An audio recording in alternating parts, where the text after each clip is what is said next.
ChatBack on RCV News. My name is Angel Kasabo. Hopefully you did have a great youth day, all right, and hopefully that your week is going on well. Remember, you can always follow our conversation live on Facebook. You go to your Facebook and search for RCV News. Remember, RCV News is a platform where we do post everything current affairs, so come through and let's get interactive. Then also the number that you can use for your contributions and questions is 0956 200 490. 0956 200 490. And that's the number that you can use for your text messages. Then later on, we shall open the phone lines, give an opportunity to call in. All right, this morning, we do have the Patriotic Front, PF Chairperson, Publicity and Information, Ambassador Emmanuel Mwamba, who's with us on ChatBack this morning to discuss, of course, various issues from the load shedding to UKA and also, the state of the Patriotic Front. Ambassador, good morning and welcome to ChatBack. Angel, thank you very much and good day to your dear viewers, both on radio, on social media, and across the world. Yeah, we haven't had you this year. Happy New Year to you. Mulentana, I don't know why. Don't worry about my postcard. Continue to invite me. I actually, let's start with that. What's happening? We're seeing sort of, something new for this year. Seeing that you've been busy with podcasts. How is that going? First of all, there are many people running podcasts. There's one famous one called Z Podcast. And even just the definition of podcast is very broad. You can record anything and put it on YouTube. It can be live. It can be recorded. But you use social media platforms. A podcast is just some form of recorded material that you put out on social media. So I am very surprised that when I started our podcast called The Conversation, I've had two podcasts running. There's one I call The Brief. This is a live call-in. Yeah, I actually seen you that saw one. that, The Brief. Usually when there's a topic, I go live and people call in. And then there's a conversation podcast where I invite guests to participate. So we've had very wonderful guests so far, about 22 from Archbishop Telesfo Mpundu, Bishop Paul Msusu, to Leader of the Opposition in Parliament, Brian Munduwile, to leaders in UKA, like Jackson Silavwe, leaders in the opposition. So and we've got artists that have come, such as Difficult and Ken Dumbo. So it's merely a conversation about the state of our country. I took the unique path of discussing in depth the history, the recent history of our country. Many people know about the old history of our country. But from 1964 to date, people don't know about our history. They know KK was our president, but they don't know the nitty-gritties of KK, of Chiluba, of Manawasa Rupia Banda, Michael Sata, Edgar Lungu, and Hakainde Hichilema. And we're privileged that in the last 60 years, to discuss the last 60 years, many actors are still alive. We have a few people that are still alive from the 60s, like Honorable V.J. Mwanga, who I hope to cover. And then recent people like yourself. Angel, you are welcome. Come and discuss what you believe in. Actually, when you saw those podcasts, went round to say, I think, ambassador now Africa from politics. Now No, a podcast just takes 2 hours of my time in a day. I'm so busy. I do everything. And for me, that has been my life.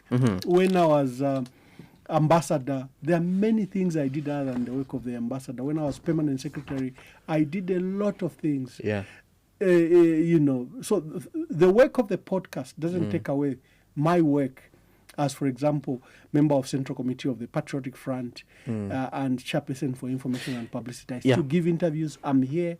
I've already done my podcast for the day. I'm here. And we are doing the work. Wonderful. And I hope to broadcast what I did in the morning in the night. I go to see lawyers. I have meetings. And actually, a quick word on podcasts. Of course, we've been getting from IBA and, of course, word around that, the plans to want to start to sort of regulate podcasts. I'm sure you've seen that. What's your reaction to that, really? It's part of their large plans to shrink the democratic space in our country. Nothing else. They are very determined to shut every voice. They are very determined to ensure that divergent views are not allowed. They are very determined. We haven't had political rallies for 2.5 years. We are not allowed to. Every time we apply, they have a reason. They cite security concerns or that come and apply next year. There are reasons why they can't allow us to gather. Yet the Constitution guarantees us the right to assemble, to associate, to expression. This government has arrested more people on issues of speech than any other government, any other 6 governments you've ever had. There are more people that were arrested under the criminal defamation of the president, although it was repealed. They've migrated those cases now to the Cyber Security and Cyber Crimes Act of 2021, which, by the way, President Hakainde Hichilema promised to repeal, but he's enjoying it. As I'm speaking now, one of our colleagues, Dr. Chris Zuma-Nzimba, wrote an article on what he thought why the UPND and President Hakainde Hichilema will be in trouble in 2026 because of the violations they are doing against human rights, freedom of expression, the difficulties they've put Zambians through, and he's a political analyst. He gave his views. The police have called him. He's supposed to appear at 9 o'clock today. When I saw the threats against the podcast, I laughed. I said, look, people have been running the podcast. With you, you're seeing it as a threat. It is a threat. Not really First that of we all, can flip the President coin on the other side and Hakainde just... Hichilema relied on podcast all his entire presidents. You saw him live at political rallies. You saw him holding interviews on Facebook. You saw him.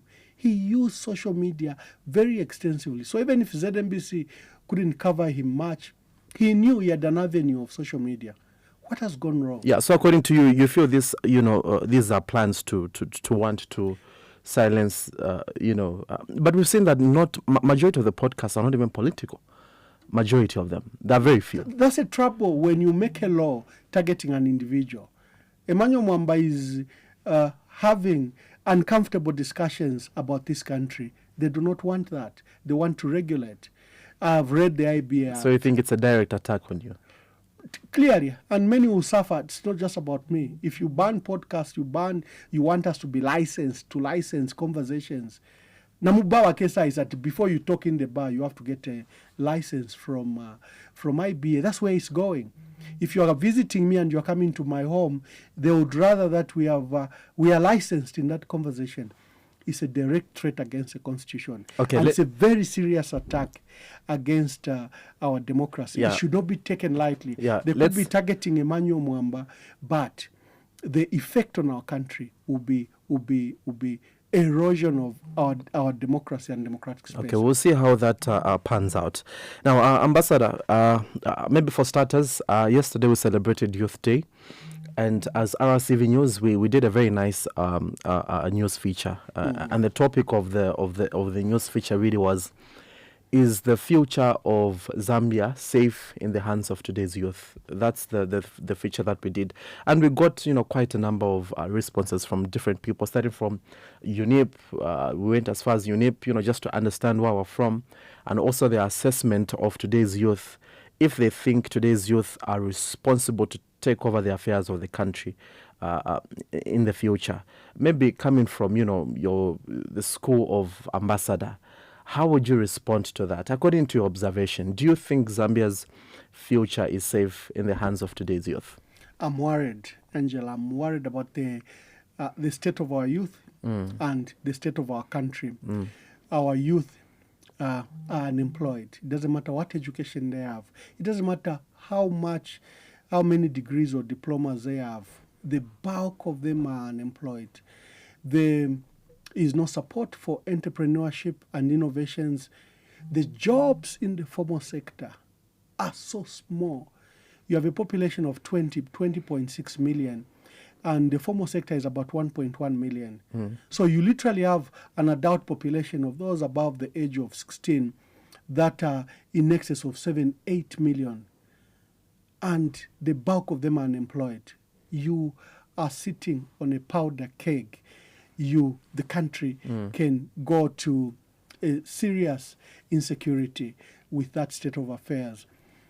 We have an education system that has failed to recognize the kind of economy we have. We have a highly informal economy. Yet we are churning out graduates that come to jobs that don't exist. We are not even embarrassed. Every year, 200,000 people are graduating, onto a market where the jobs don't exist. We are creating unemployment. You have an education system that creates unemployment in this country. Do you think the new curriculum, the proposed one, is going to answer to some of those maybe challenges? It has fiddled a little bit, but it hasn't been radical. To recognize that our economy is informal, to recognize that we need to inculcate, for example, principles of entrepreneurship, innovation. We need to shift focus to trades and crafts than to these degrees that can't even get you a job. I don't know why we are training people for business administration when no one is training people to run the business. Let people run the business first before you bring the administrators. Let people create first. So engineering, craft skills, trade skills, this is where our focus should be. If we are the way, for me, in fact, the bursaries should support courses like that. A course where when I graduate you, the country has invested in you. You'll be able to create a job for you and yourself and your friends. I don't want to support you for a job that doesn't exist, where you are standing on the queue of 200,000 other young people every year, and the list keeps on growing. So I am afraid for my country. So you have a large group of youths doing nothing. Then there is this group that has emerged who are abusing drugs, who are abusing alcohol.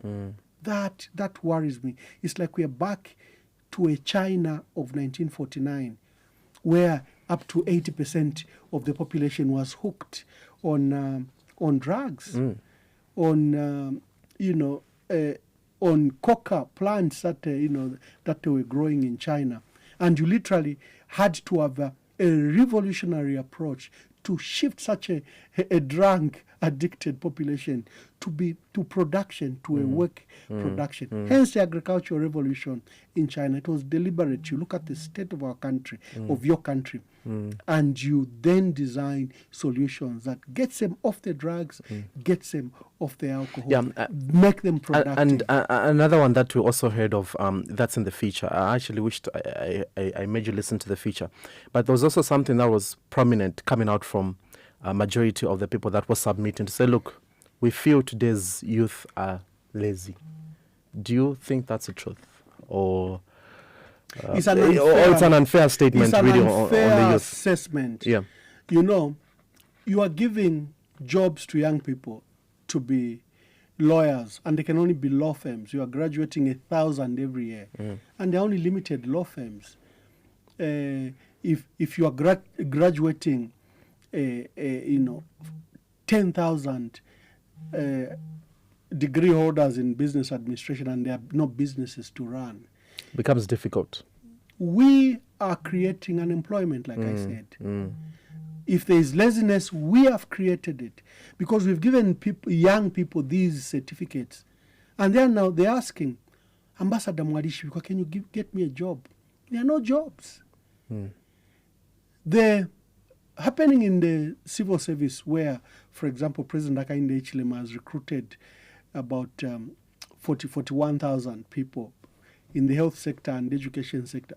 Those are not jobs. That's why it's called recruitment. Those are replacement of people and jobs and positions that already exist. Either they've died, they've been retired, they've resigned, they are in school, the positions are vacant, and if you look at your fiscus and you have money, then you can recruit. The Zambia Army retires a large number every year, because by nature of having an active army, they have to be young people. You cannot keep old people on the army. You cannot.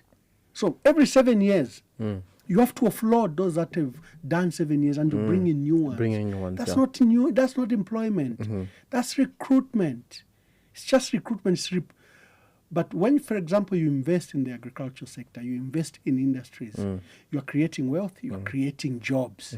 Those are real jobs because you are creating them from nothing. Yeah. And the jobs can be there. That's what we need, a government that recognizes that it has to create jobs, it has to create wealth. Okay. Young people have brilliant ideas. Yeah. No bank will give them the loans. The microfinance institutions are predatory. They want your house, they want your car, or they want your Collateral. salary. Yeah. And you'll be worse before you started borrowing when you embark on a path to borrow with microfinance So institutions. it's a whole system that really needs, we have to sort of realign the system that also supports the young people. So for me, I'm Yeah. proposing a revolution in the education system, especially That's for where our we start future from. youth. Yeah. 2 programs for government that recognize that, look, we have this youth bulge. What do we do with them? We might have to retrain them. We might have to capitalize what they do. CEC, which gives empowerment funds, and I see politicians during this week quoting it again and again. The funding that has gone there in the national budget to CEC is so small.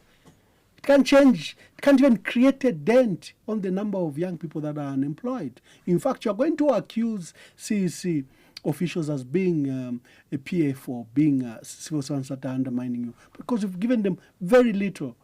Even the monies that it can support for any projects, basically no dent can be created in the huge unemployment that is occurring to our country. So we need a revolutionary approach to our education system. Yeah. We need policies that recognize the agency of job creation and wealth creation.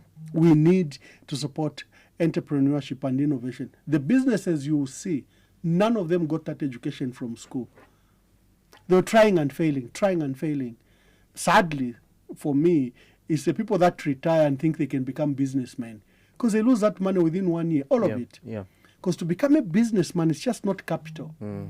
There are a lot of things that should make you run a successful business. Yeah. All right. Because of time, we'll have to move on. And in case you are just tuning in, you are listening to Wednesday's edition of ChatBack on Christian Voice. And for your questions and contributions, the number is 0956 200 490. PF Chairperson, Publicity and Information Ambassador Emmanuel Mwamba is our guest this morning. And we are looking at issues of national interest. All right. Now, let's get back to the conversation, Ambassador. Let's a little bit, bring the Patriotic Front to the scene here. And I know that you're one of the 8 candidates that paid nomination fees for the selection of a new president. Then the former president announced, he's returning to active politics. And the conversation of who's going to be the next PF party president has really died down after he announced that he was returning to active politics. And I know that we haven't had you on this program ever since he made that decision. So maybe if you could allow me to just take you back really to what happened. For starters, what do you really make of the former president's return to active politics as an individual? Well, first of all, we should put the chronological order. So on October 24th, which was a sacred day for our country, we saw the UPND State House organize a conference where they alleged that it was a Patriotic Front conference, and we saw two suspended members appear and claim that they've had an extraordinary conference. Were they suspended at that time? Yes, they were. Okay. Mao Sampa had been suspended since February 2023, and Robert Chawinga had been suspended. They turned up to that conference and declared that they had had an extraordinary conference. And sadly, we saw action by the state. That same night, a team led by the deputy... You're very confident it was sponsored by the state. Yes. The Deputy Inspector General of Police, Mr. Mwamba, turned up with his officials and they collected signatures. On Monday, they turned up at the Registrar of Societies and began the process to change the ownership and legally established office bearers. And we saw that within 1 month they had changed the leadership of the party from this illegal conference. Instead of arresting the criminals that are trying to steal a party, they were enabled. Before the process was complete, we saw the National Assembly participate in this illegality where they even changed the leadership of the party at Parliament. They were trying to legitimize theft of the Patriotic Front. They were trying to steal a political party in broad daylight using members that were suspended, that were not in good light with the party. Yeah. They've proceeded to force, especially ZMBC, to call such a person as PF president. Now they've proceeded to Electoral Commission of Zambia, where they are banning the Patriotic Front from participating in all by-elections, even when the matters are in court, even if we have gone to court to state that, look, there's a person who claims he held an extraordinary conference. This is criminal because he didn't follow our party constitution. Our party constitution is very simple. It says the Central Committee calls for such a conference. Members of Parliament, and we have 58 members of Parliament, participate in that conference. We have mayors and council chairpersons dotted across the country that participate in that conference. We have district, constituency district, and provincial chairs, committees that participate in that conference. And none of them were available to that conference. You have us, the 8, that paid 200,000 kwacha to participate in an extraordinary general conference, who didn't participate in that general conference.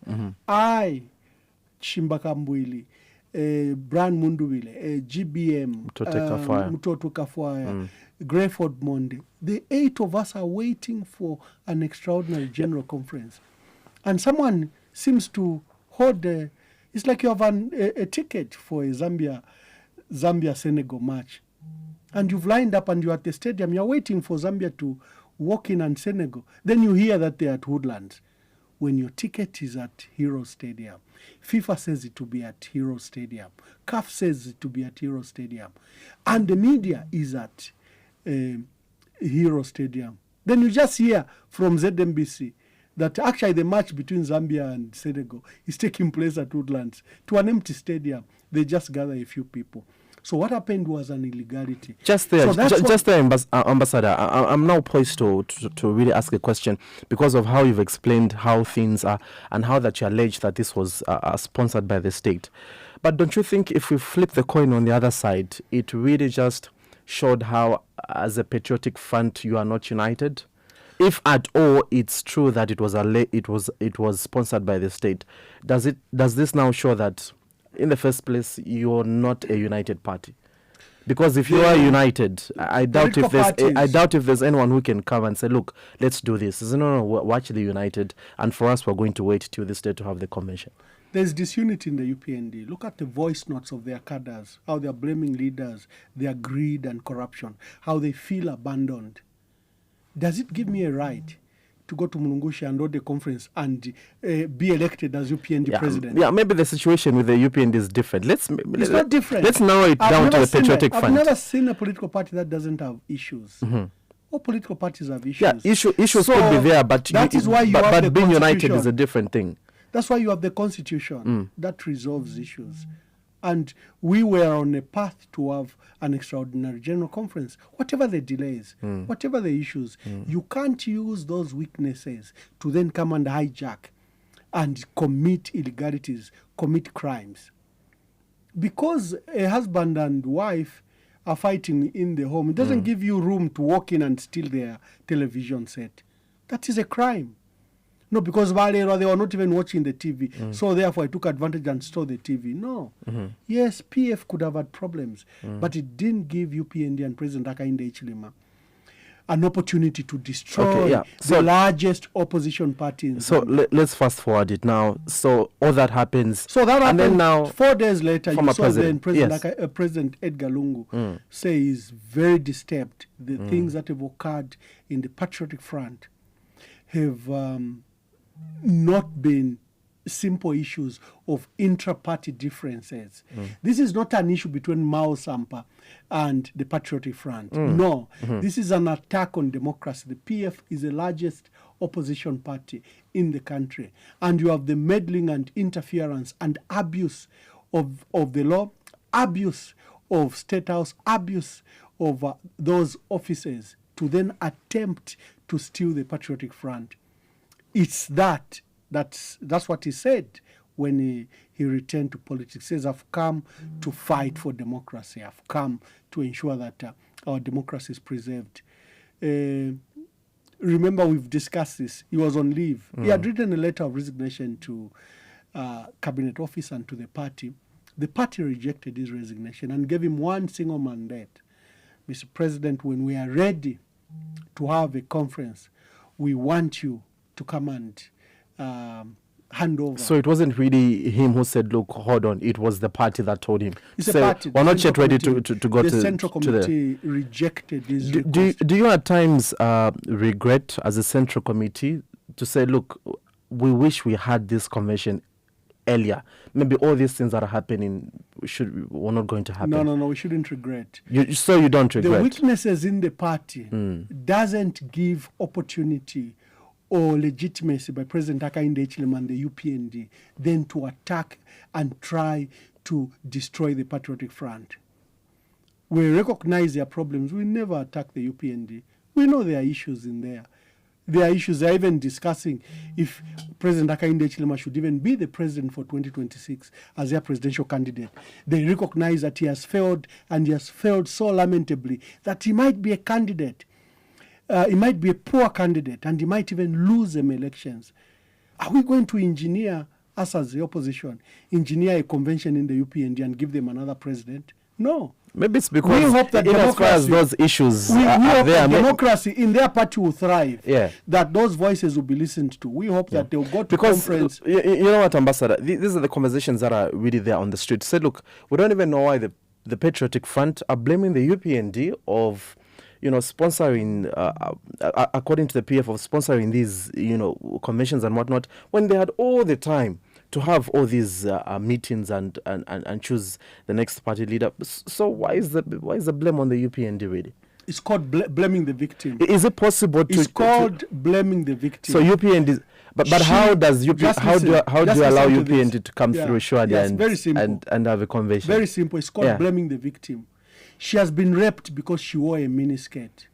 She has been raped because she was walking alone in the night. That's why she has been raped. She's been raped because she walked to the boyfriend's house and he just locked the door. You are blaming the victim. Don't lose sight of the criminal. The criminal has no right to rape her because she's wearing a mini. Don't shift the responsibility of the crime to the victim. No, because she came to see the boyfriend, and the boyfriend is her fault. She shouldn't have gone to that house where the boyfriend lives alone. Yep. No, the young man should know that he has no right to rape her. Yeah, so then in this context, the blame should be on Mwamba. It's very simple. Because we never saw any UPND individuals there. In the rape case, you can't blame. So then it should be Mwamba. No, in the rape case, you can't blame the condom. You blame the perpetrator. Mwamba is a mere tool they are using. So he was used? He was just a mere tool they are using. Their attack is on the Patriotic Front.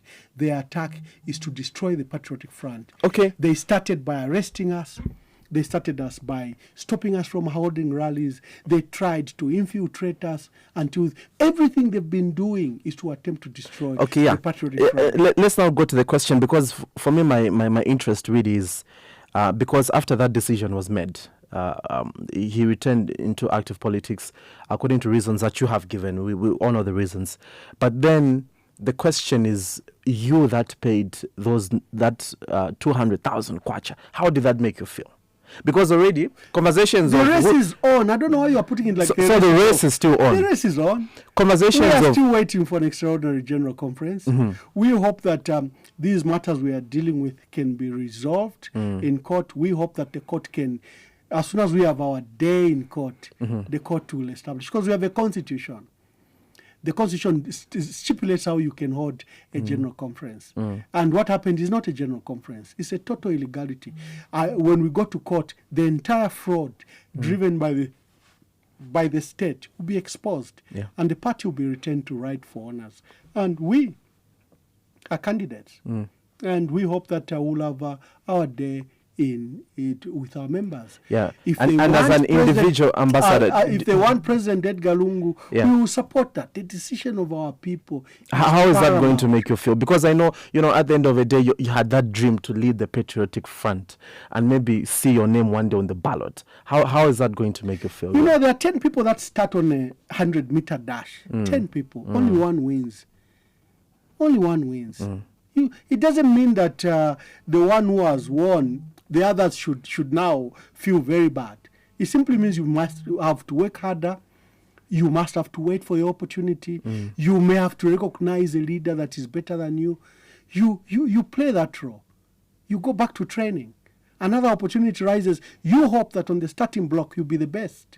Yeah. So for me, it's a mere race. Yeah, and you respect the winner. And really, do you think maybe your chances could be, could be a little bit hanging on the line, seeing that, the former president is now back into the picture, and there's maybe a likelihood of people saying, you know what, let's go back, let's run with our former president. Do you think the chances are now really slim for you now? He comes with a lot of gravitas. His former president, he was president for 7 years. He has all these successes of the party, where the party built infrastructure, built power stations, hospitals. He has a record and a legacy. I was mayor, permanent secretary. I was mayor, ambassador. I still could have future ahead of me, but maybe his gravitas might be higher.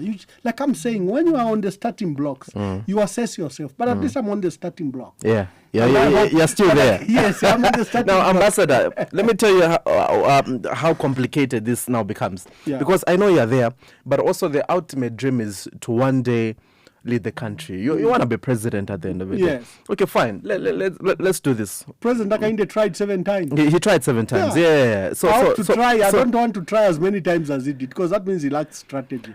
I want to try once at least. You want to try once? Okay, let me tell you what would be hindering you to try once. So, for instance, you have this commission and you win. That's just making things really in my head. All the court issues are settled and whatnot. But then the Patriotic Front has formed, or they're part of the UCA. And what we are getting from the UCA is that among themselves, they're going to decide one candidate that they're going to go with. It's the information that we have. So then, you're elected PF party president. Then now, because you're in that alliance with other political parties, UCA, then UCA now decides to go for another candidate. Do you think now that's going to be another head already that you'll have to I'm a student of politics. over? I'm a student of history. Yeah. I'm also a Pan-Africanist. I watch what is happening. Kenya, for example, provides a good paradigm. Alliances, they've been running with alliances almost for the last 20 years. It's no longer possible in Kenya because of the population dynamics, tribal dynamics, and the kind of politics they play, somehow similar to our politics, that one party can win elections. You have to go into alliances. It is good. You can work hard.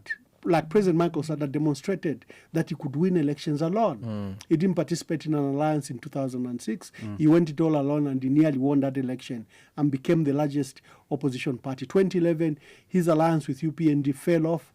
He went with some form of alliance with ULP, and he won that election literally single-handedly.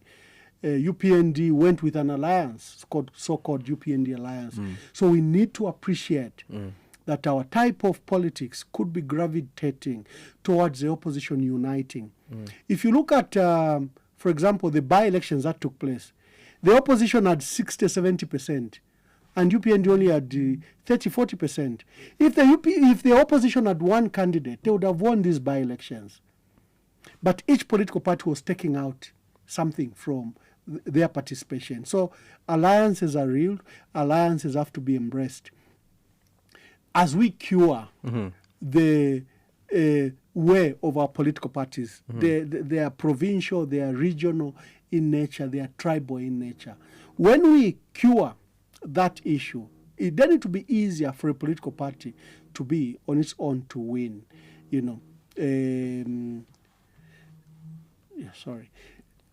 as we are now, alliances are the way to go, and I will encourage the Patriotic Front to be part of the alliance. Yeah, and it's a give actually, and take. we actually got some. I'm glad that we actually got some word to say. Look, after all, this, forming of this alliance wasn't even. It never really went through. Would say consultation with a lot of people, because now the former president is back, and this was a decision that was made by just a few individuals. That's the word that we have on the ground. I don't know how true is that. Were you consulted to say, look, there's this alliance? It's work underway. It's work underway. An alliance doesn't mean that the Patriotic Front dies. The Patriotic Front has to grow. It has to keep on strengthening itself. The Patriotic Front has to continue mobilizing. I don't think New Heritage Party will stop organizing. I don't think that Citizen First will stop mobilizing. The way alliances work, there'll be a day when you put your forces together. What have you brought to the table? Who's your candidate? Who's a likely candidate to win us this election? So the work of the Patriotic Front has not stopped, as you saw in the two mass events that took place on Women's Day and on Youth Day, where we were literally outnumbering even the UPND. So as a party, we have to continue to mobilize. We have to continue to keep our people together. We have to continue attracting other members to ourselves. We have to continue ensuring that our structures are intact. Our leadership from ward level, constituency, district and provincial are together. Then you ask a key question. So there'll be a candidate that will be floated by all these political parties as one. Like I said, it's work in progress. The parameters are being worked out. Technical teams are being put together to begin the thinking through. Consultations. For example, we expect President Edgar Lungu to come and inform us as a Central Committee what him and his team are doing with UCA. We expect Harry Kalaba also to involve his Central Committee or his Management Committee and inform them the work they are doing as summits of presidents. We expect Harry Kalaba and Jackson Slavoj to do the same. So the consultations are ongoing to perfect, to consolidate, to strengthen.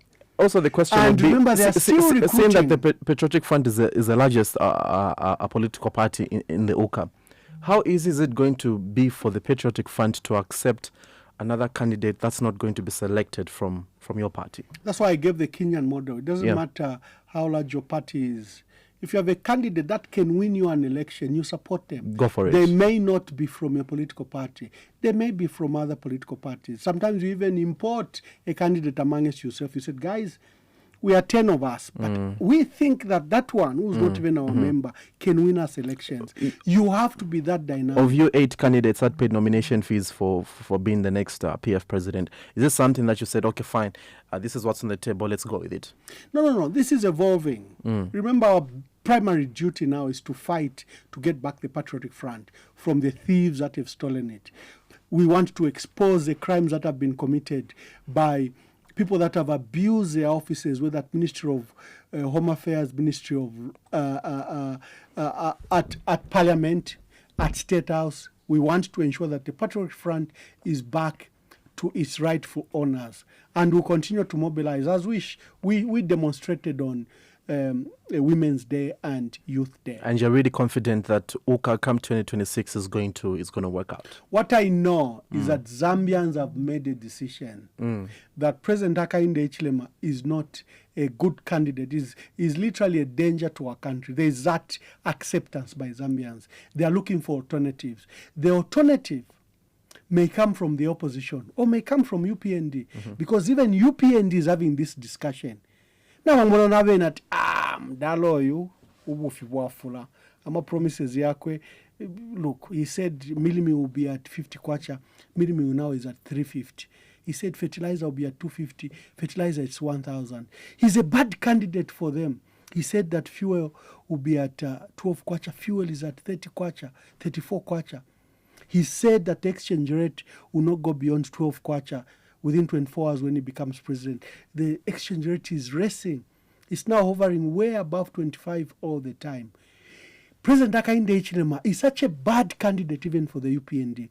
There may be a 5-year term. So you are looking at opportunities where a new president will emerge either from the opposition ranks or from the UPND. ChatBack. ChatBack on RCV News.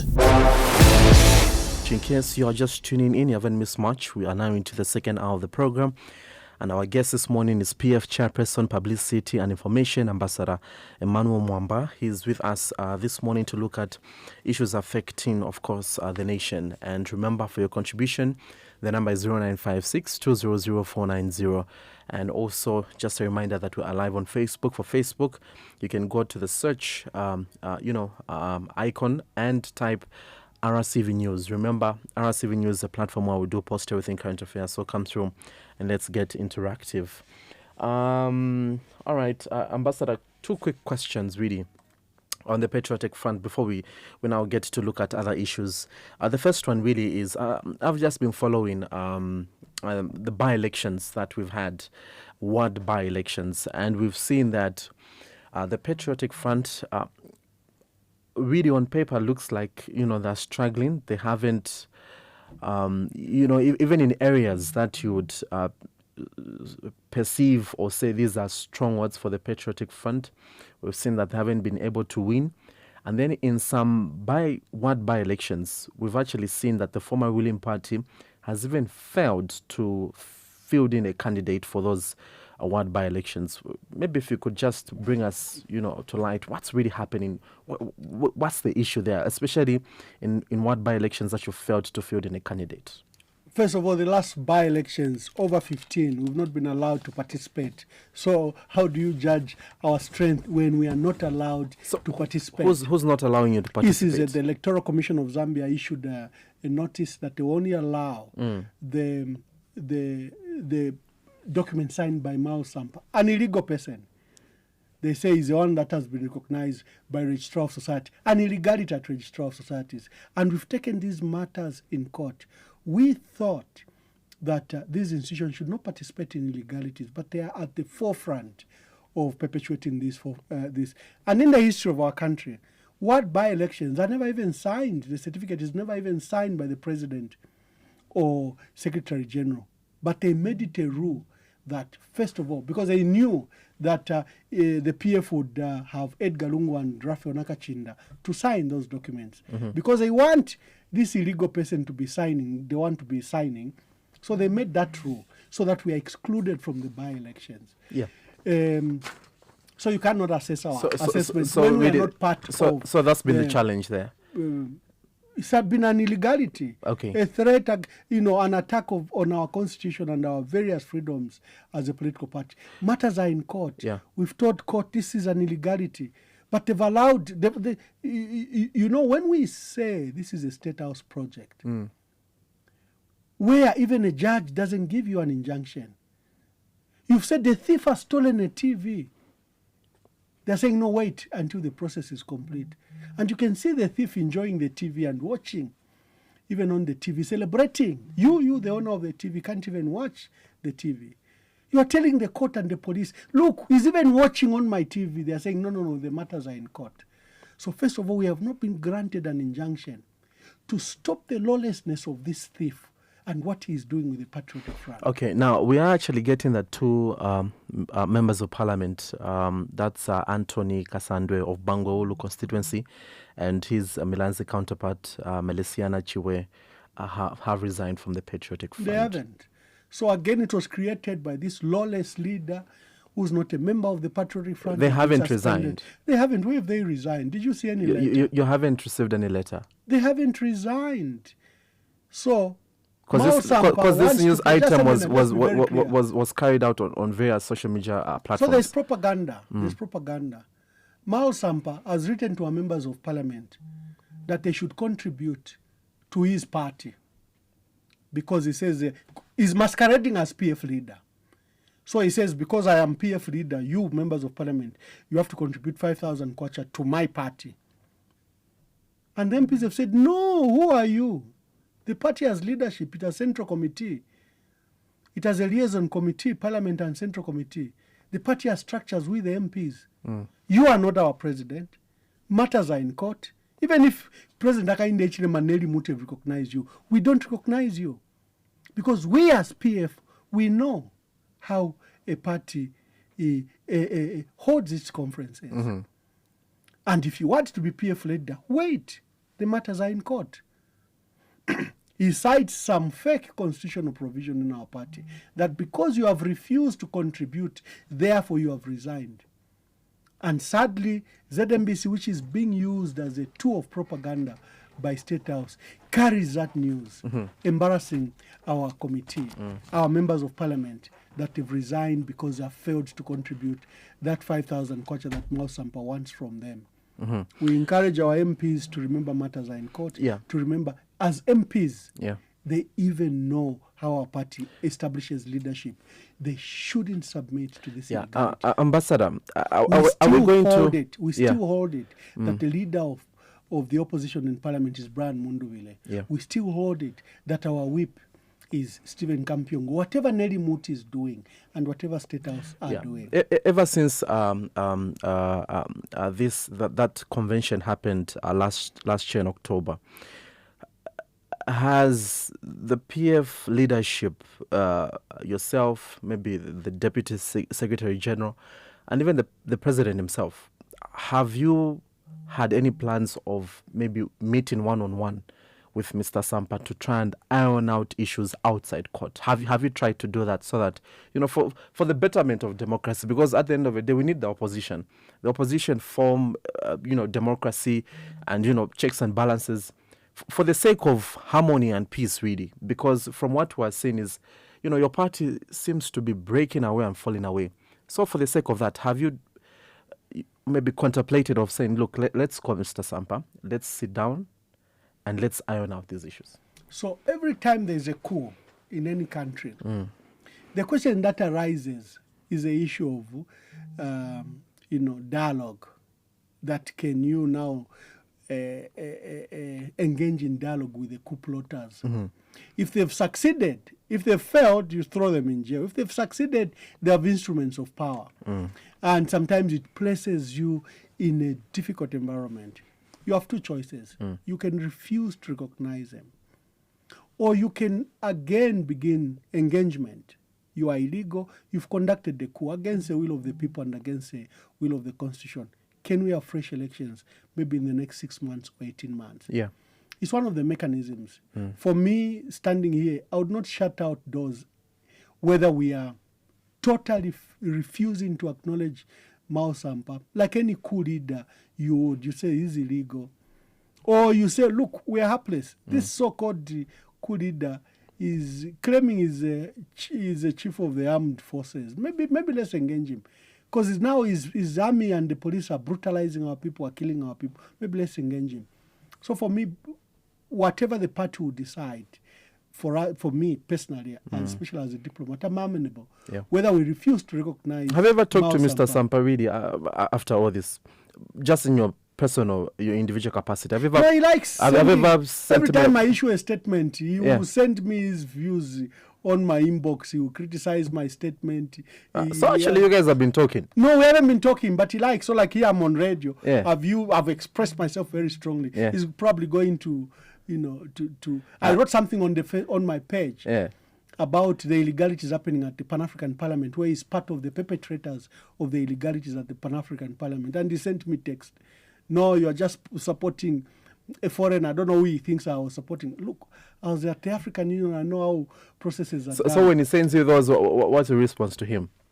Well, I might greet him. You leave him on scene? I might greet him. But my point is, our position as a party remains resolute. Our position as a party remains strong. I've advised that if Mao Sampa wants to negotiate, if Mao Sampa wants to, sorry, I'm so sorry. If Mao Sampa wants to negotiate, I think there have been various people that have been trying to meet him, see him. The people from the church, the Patriotic Front is just not a private political party. It's not. Maybe it's part of our democracy. Let me answer that. Final question. No, let me just answer that. Quickly. A lot of people are concerned. The happenings in the Patriotic Front are far broader. They affect our democracy. So people from the church, chiefs, traditional I'm sure they've called you. Lawyers are all concerned.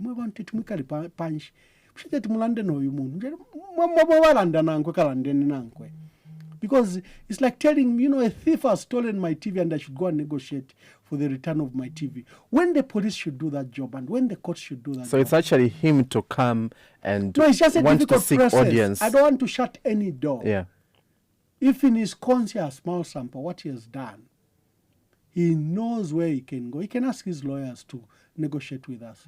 He can go to the church. They can be mediators in this And process. you're open to talk? Because he's harming democracy. Yes, of course. Okay. As a diplomat, Yeah. you never shut out any door. Yeah, now I like how you've expressed that, the Patriotic Front is still strong. You're still, strategizing. You're still, ensuring that things are perfect. Maybe one last question before we look at load shedding and other issues that are affecting the Zambians.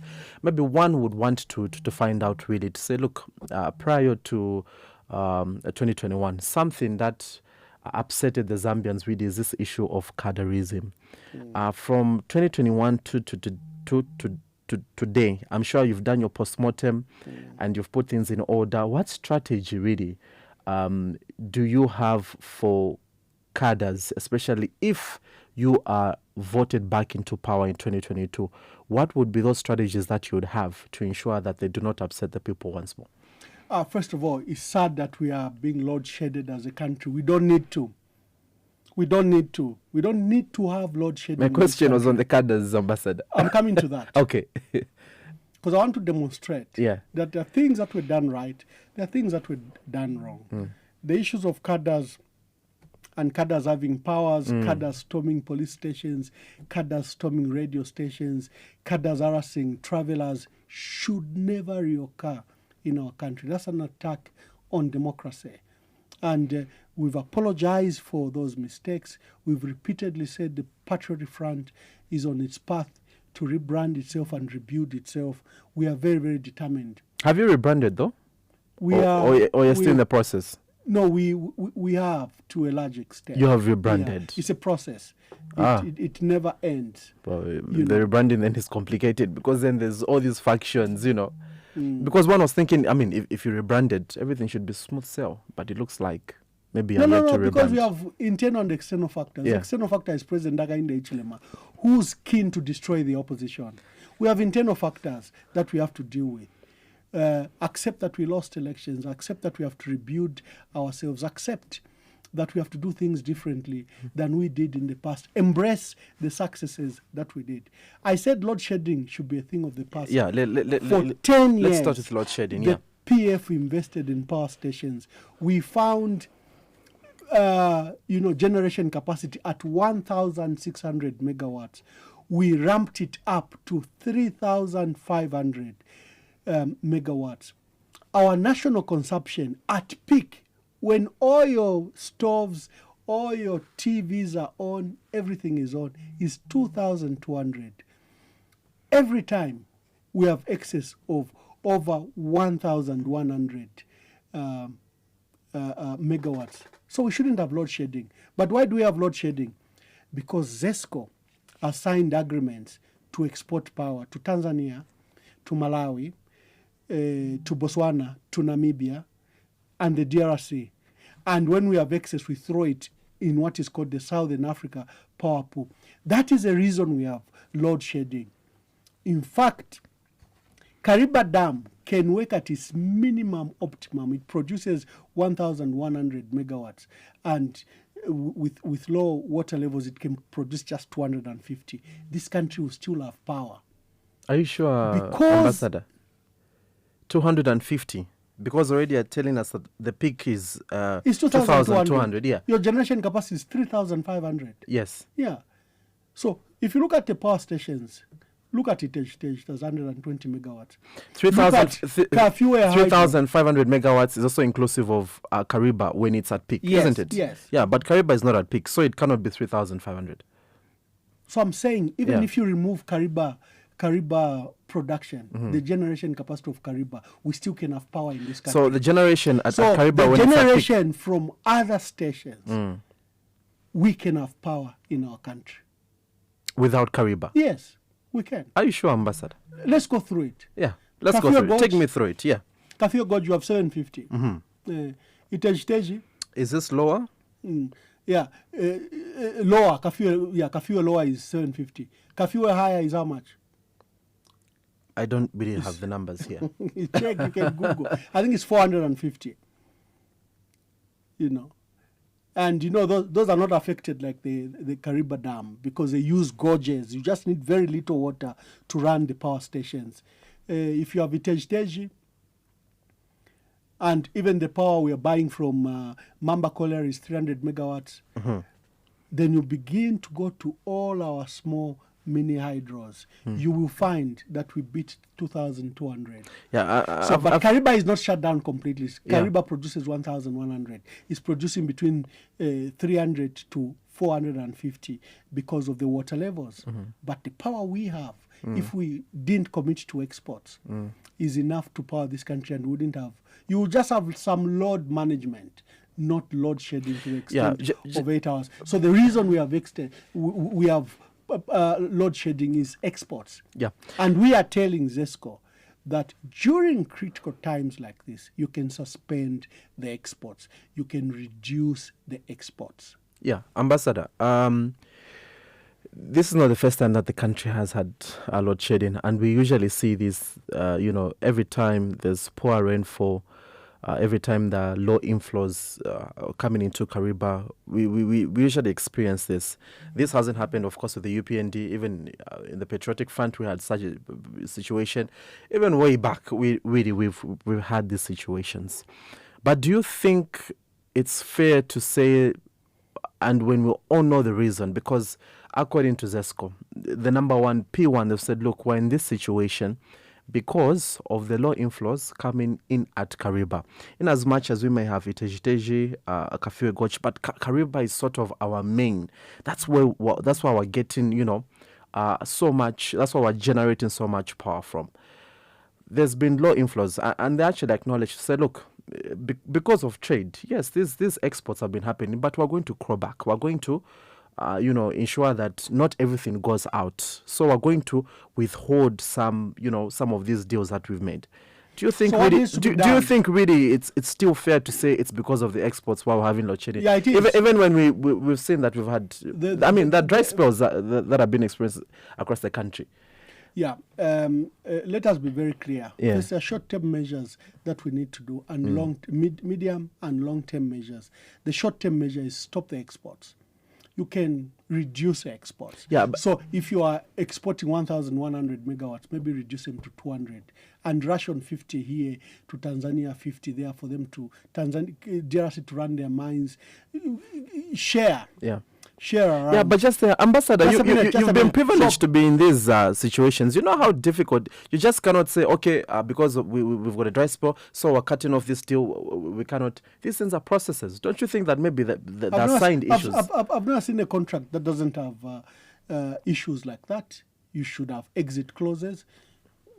What happens if your Kariba Dam falls? How will you export your power? So any good contract recognizes contingencies that arise. It has to recognize there are issues of, like drought. Disasters. What do you do? Disasters. What do you do? A contract must recognize. We are not saying cut the exports forever. You are saying we have very little power during this time, and we can only give you what we have. Not against our people, not against an economy. Load shedding, if you're running an industry, is terrible for you. It affects your production, it affects your wealth creation mechanisms. That's number one. Number two, the southern part of our country, western part of our country, are increasingly getting drier and drier. First, we've cut all the trees. We've allowed desertification to creep in from Namibia and from parts of Botswana to our country. We need to plant trees, stop that desertification. That's long-term, yes. But in the meantime, you have the biggest rainfall predicted in the next 100, 200 years. In Northwestern Province, Copperbelt, Luapula, Northern Province, Muchinga, and Eastern Province, you begin to migrate your new programs, your new projects, power projects to these areas. Because the water is guaranteed for decades to come. And hydro is the best, very green energy. So you begin to migrate your power. All our biggest power stations are in the south, where they have to rely on water to come from Kafue or Zambezi, from Northwestern Province or Copperbelt. So our power stations, whether it's Kariba, whether it's Kafue, whether it's Iteji, are relying on power coming from Zambezi up from Northwestern Province and Copperbelt. When shall we wake up? Similarly with our agricultural sector, we have to be very, very clear, Angel, with our people that, first of all, we may not have to invest in maize in Southern Province because the drought is very clear, will be affected, perennial. Again, the information we have had the last 20 years demonstrate maybe we need to grow cassava and sorghum in Southern Province because those are drought resistant.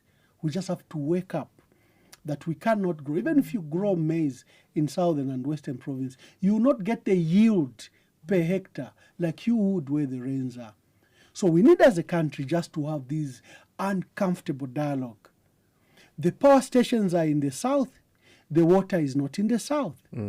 It has other factors. Kafue has to have enough water to bring to Kafue Gorge. Zambezi has to have enough water to bring to Iteji and Kariba. So I have that uncomfortable conversation. All new projects, take them to Northwestern, Copperbelt, hydro projects that is. Yeah. The southern part, which is drier, is good, for example, for solar, because you have more solar, more heat in longer periods. Even in rain season, you have more sunshine in Southern Province than anywhere else. Yeah. So you migrate solar projects. Windy projects, Eastern Province is one of the best. Those hills, you put a tower up there. Wind cells can generate you power. Muchinga, those hills, Central Province, part of Serenge, those hills. All those are long-term projects, yeah. We have on the plan, the next 5 years, you can see ZESCO's projects, power projects. They want to do these projects in the next 5 years. So all I'm saying, be realistic. It will be folly, even for us. Remember, we're trying to do a $2.1 billion project in Livingstone at Batoka, Zimbabwe. Where will you get the water from? That Batoka project will suffer the same issues that Kariba is facing.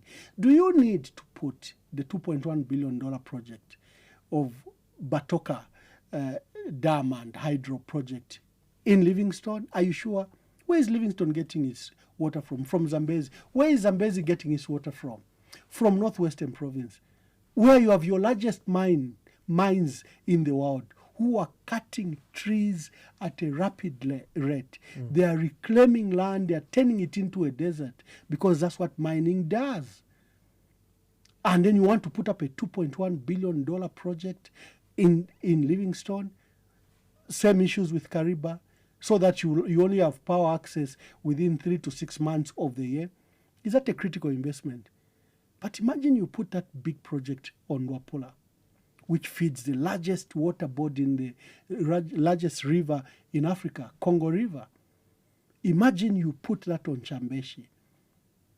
So we just need to be realistic as a country. Look where our potential is and begin to shift things.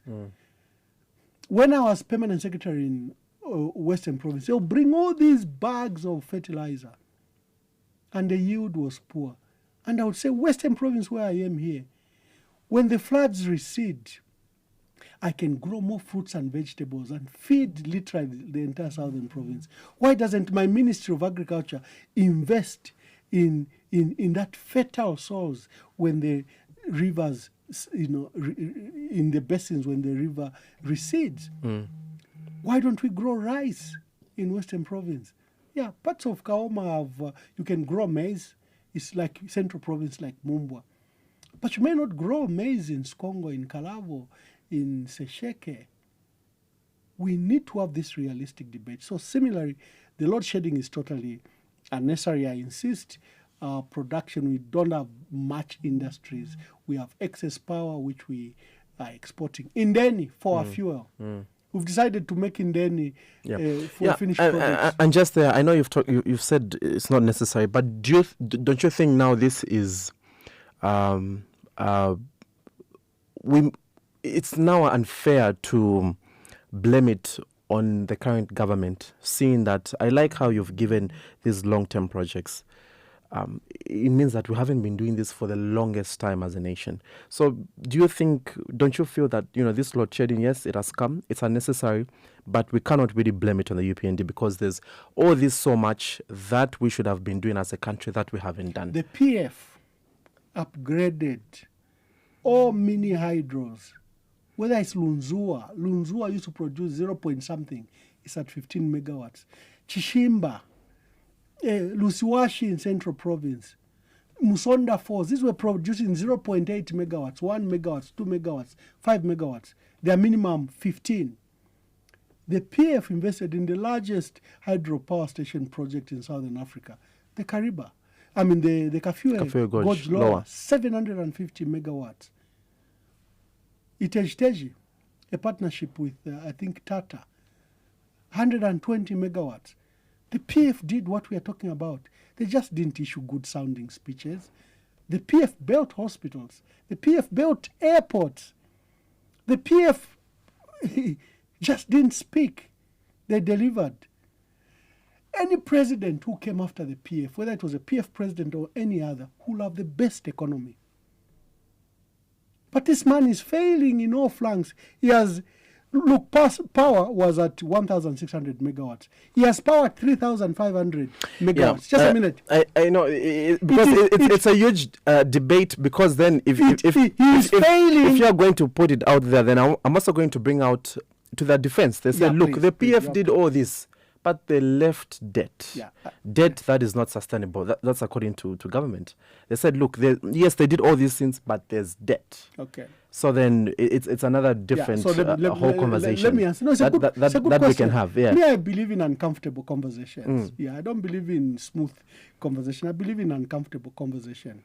So you have a president that has $3 billion reserves. Bakupela. He says they're empty coffers, but now Bampela $3 billion foreign reserve when he takes over. He has 1,000. He said, I'm going to say empty coffers because we have debt. So in as much as there's that money, but there's debt still. Debt. Yeah. Food security. We've left him 1,500,000 metric tons of maize. And there is a 3.7 million metric tons of harvest due. Twamushila, 1.5 million metric tons littered across the country in sheds, in our, in FRA sheds and their reserve facilities. 1.5 million metric tons. And there is because we've invested so much in making fertilizer arrive on time, by May it's in sheds across the country. You have 3.7 million metric tons of harvest to do. Then all he says is that we left him empty coffers and that we left him a debt. They have borrowed $6 billion. They have borrowed in 2.5 years $6 billion. The PF left a debt of $11.9 billion as at August 2021. $11.9 billion. Okay? The total public debt was $23 billion as at August 2021. The current public debt is $33 billion, both public and domestic. So if PF left a debt, why are you borrowing so excessively, so quickly? In 2.5 years, you've racked up a debt of $6 billion. Who is leaving the country a huge public debt? Who is between the PF? For the PF, we can say we borrowed $400 million, and we can show you Kenneth Kaunda International Airport. We can tell you that we borrowed $300 million, $350 million. We'll show you Simon Mwansaka Pwepo. We'll tell you we borrowed $2.1 billion. We'll show you Kafue Gorge Lower. The debt they are racking up, can you tell me where they have taken the $6 billion to? Maybe CDF? I asked a question. World Bank released $750 million in 2022 alone. That's like Eurobond money, $750 million. I said, what have you done with the money? The IMF have released $530 $560 million? Because they've been giving tranches of $188 million. The tranches have come to $560 million. I keep on asking them, what have you done with this money? And then they've got grants, huge grants that they're getting, from African Development Bank, from the European countries, Euro Investment Bank. They've all these grants that are coming. What have they done with them? Then they are borrowing to pay salaries from central bank. You've seen how they've racked up the local debt. The local debt was 198 billion kwacha as at 21st August. The local debt is now 236 billion kwacha. So they are not racking up only foreign debt, they are also racking up local debt. Because of time, Ambassador, let me read out 4 text messages. Have you respond, and then we'll get to the phone lines. Yeah. This one says, good morning, getting you loud and clear on 58.1 FM, Eastern Province, Mwamba District. Thank you so much, Thomas. This is Sipo. Avondale says, Mr. Mwamba and the previous administration failed to tackle poverty. It actually increased between 2015 and 2022, according to some stats. The country lacks critical thinkers needed to resolve problems like youth unemployment, load shedding, and debt crisis. On the contrary, it has lots talking shops and holier than thou Pharisees. Thank you so much, Sipo, for your text message. This other one says, good morning, the announcer. The problem is that the ambassador is running away from the questions you're asking him. Ambassador, appreciate and learn that the UPND is doing fine. How can the rest be on when the party rejected his retirement? Thank you so much. No name, this one. This one says, morning, Mr. Mwamba. Is UKA a political party or a pressure group? Which law allows pressure groups to be on the ballot paper? Sir, PF is gone forever, not in this life. Mwamba from Lusaka. Thank you so much, Mwamba. Maybe you could respond to Let me start some with of those. Mwamba. Yeah. Mwamba used to say, Akainde Ichilema can never be president. So, Ichilema is president. So, Mr. Mwamba can answer that question. There's a gentleman called Sipo who says this country lacks critical thinkers. This country has good thinkers. The poverty levels is attributing to. He's trying to say they are between 2015 and 2022. No, Sipo. The Zambia Statistics Agency says the poverty levels as at 2022 has worsened from 54% to 60% at national average. And this is attributable to President Akainde Hichilema's policies that are against the poor. He doesn't support the agricultural sector. Our poor people survive on agriculture. He's trying to give them loans. Where will they get money to refund? There are sectors you subsidize. The Farmer Input Support Program for the Patriotic Front rose from 500,000 beneficiaries to 1.1 million beneficiaries. And the harvest demonstrated that this was a critical subsidy and investment, because our average annual production was 2.7 million metric tons of maize. It jumped to above 3 million consistently for the last 5 years. The investment in the agriculture demonstrated that it pays off to invest in our people. He is taking away. They've cropped down the FISI program. They now want to introduce loans that our people must pay back with their crops.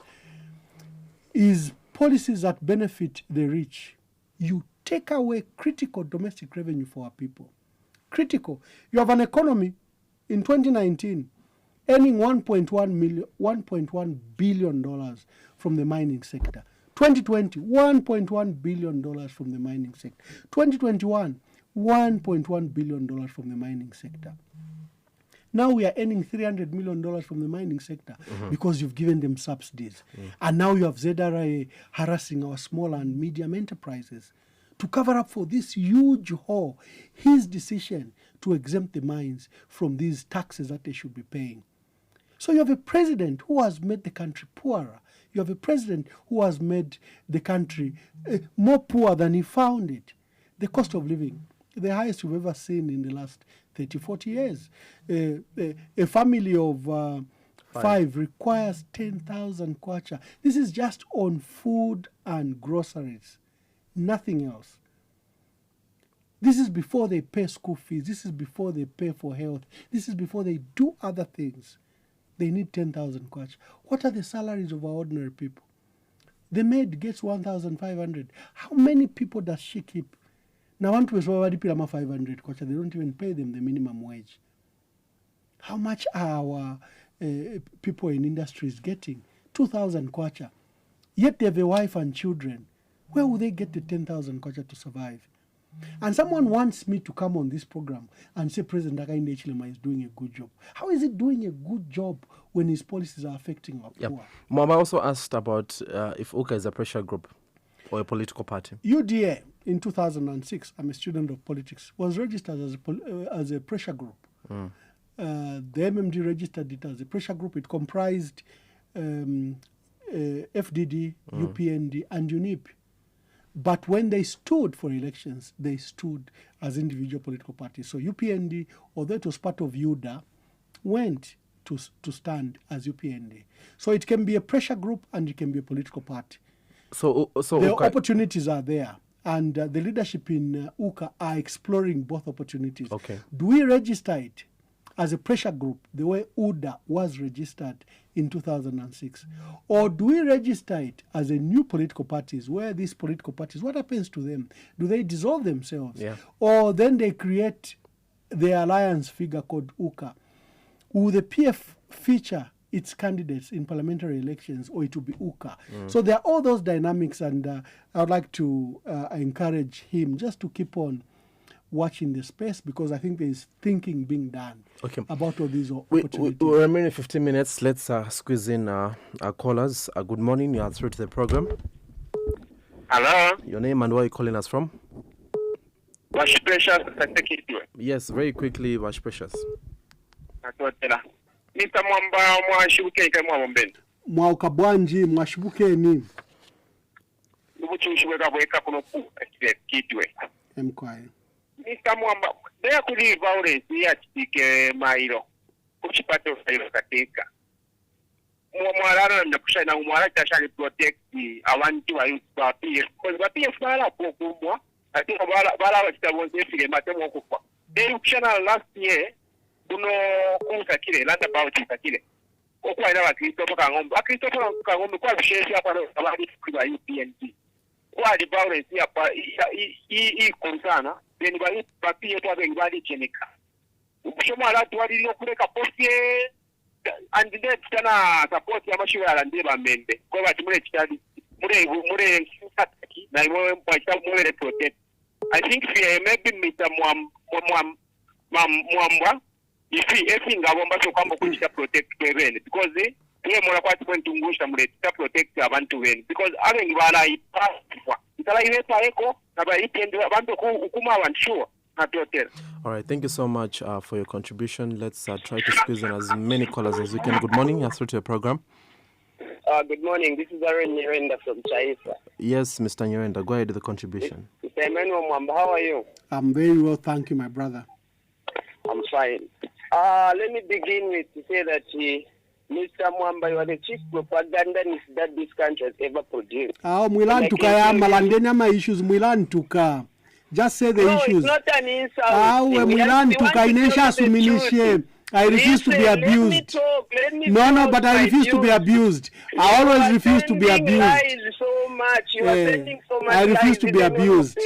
The last time you lied that the MP has chased out the PF and other members for wearing a traditional outfit when in fact it was just a lie.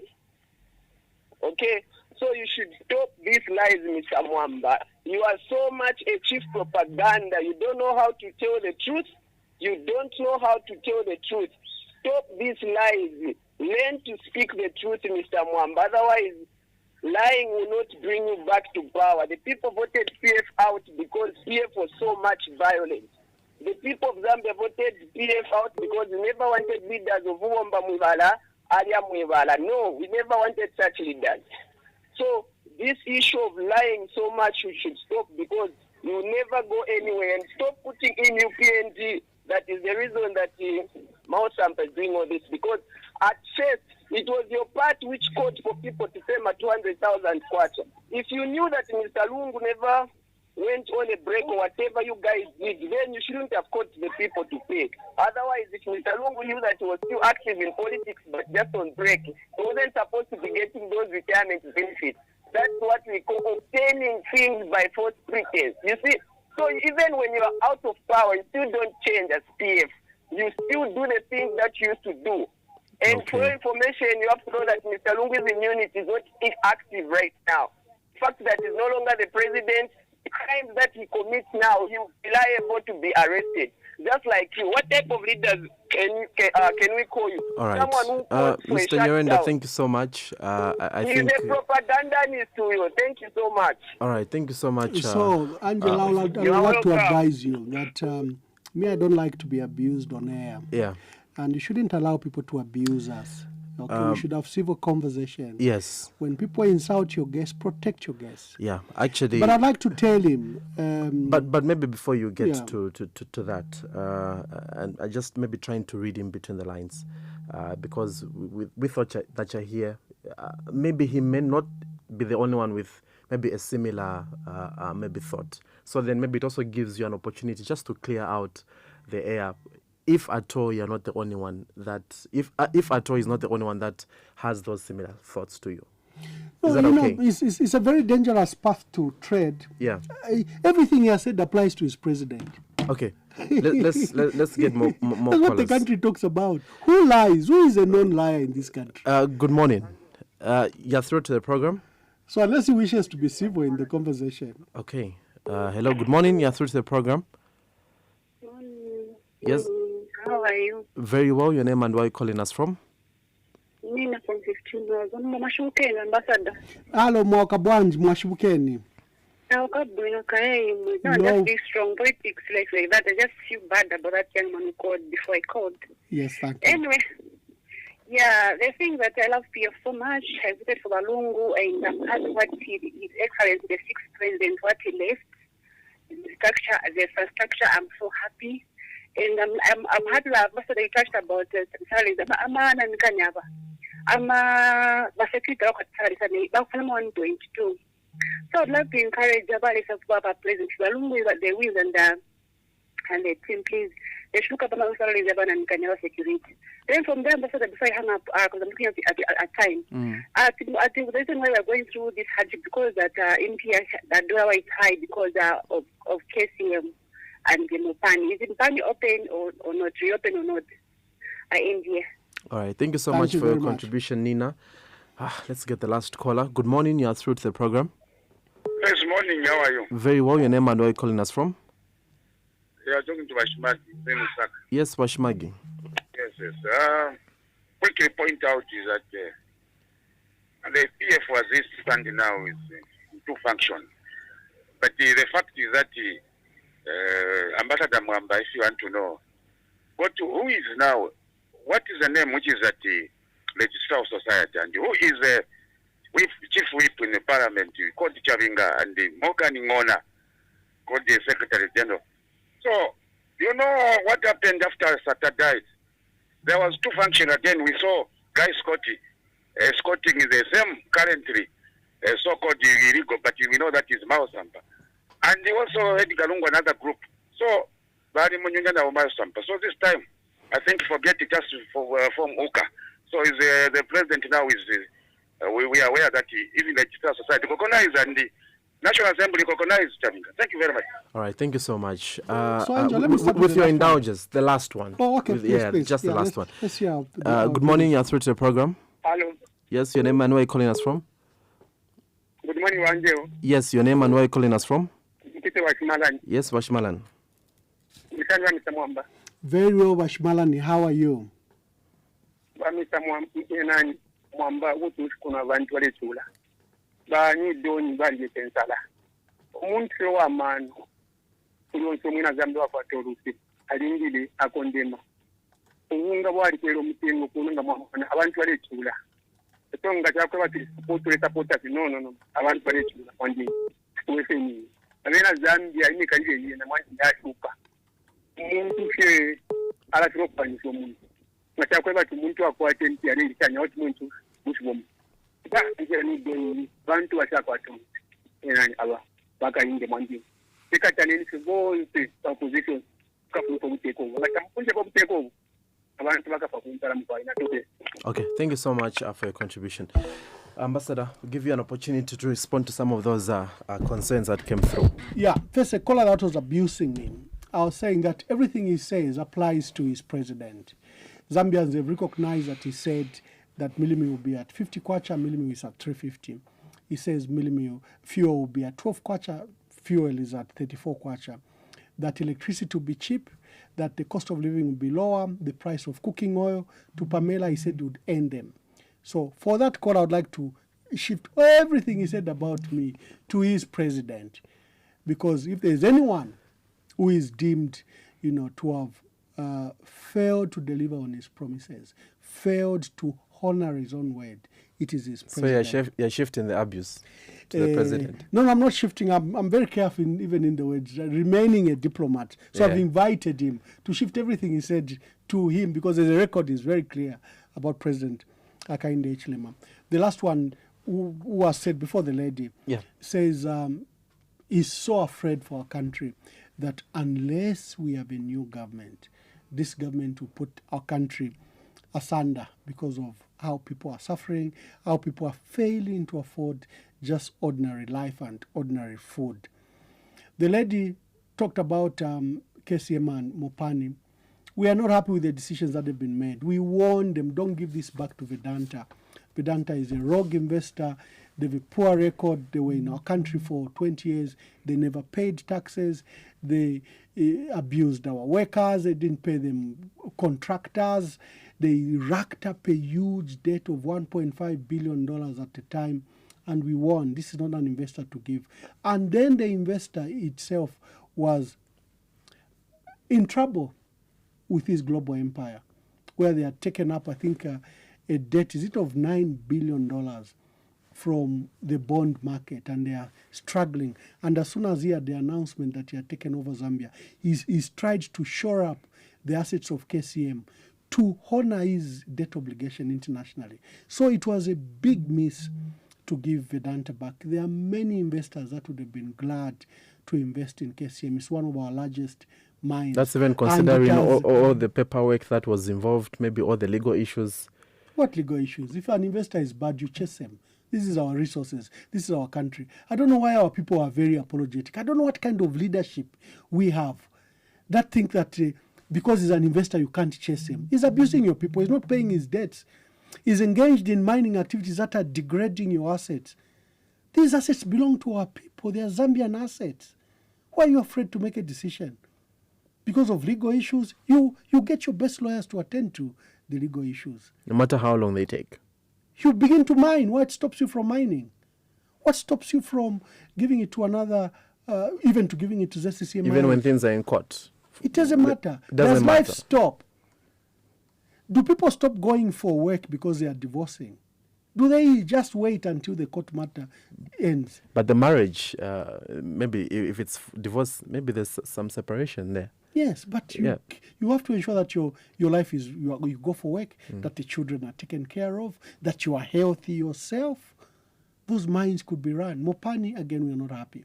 It has been sold to an unknown group that has never engaged in mining. Then there are layers of ownership where they are claiming that it's owned by one of the biggest sovereign funds in United Arab Emirates. We're not. We can't see that link. So again, that is also in murky waters. Our appeal is that they should capacitate ZCCMIH to run these mines. There's an opportunity for ourselves to have these mines, to run them, because there is prediction that the next 100 years, copper, cobalt, nickel, manganese will power the world. So production is all is required, because there will be a ready market at good prices for decades to come. Mr. Mwamba, your concluding remarks, Ambassador Mwamba, your concluding remarks, even as we reach towards the end of the program. We are afraid for our people. The high cost of living, the unaffordability that has affected our people. We are very concerned that there is no blueprint to solve the economic crisis of our country. There is no economic blueprint. There is no economic recovery plan. They are relying on IMF and World Bank. So our people must brace themselves for even harder times, because we don't see any light in the activities and programs they are doing. CDF, where are you getting the money? First, you have to generate the money. Take back the incentives you've given the mind. Free education, yes, free education is good, but how are you funding it? Again, take back, resolve the issues of revenue. The left side of revenue. I can't give you what I do not have. They are giving our people what they do not have. Give them free education, but collect adequate taxes from the mining sector. ChatBack on RCV News.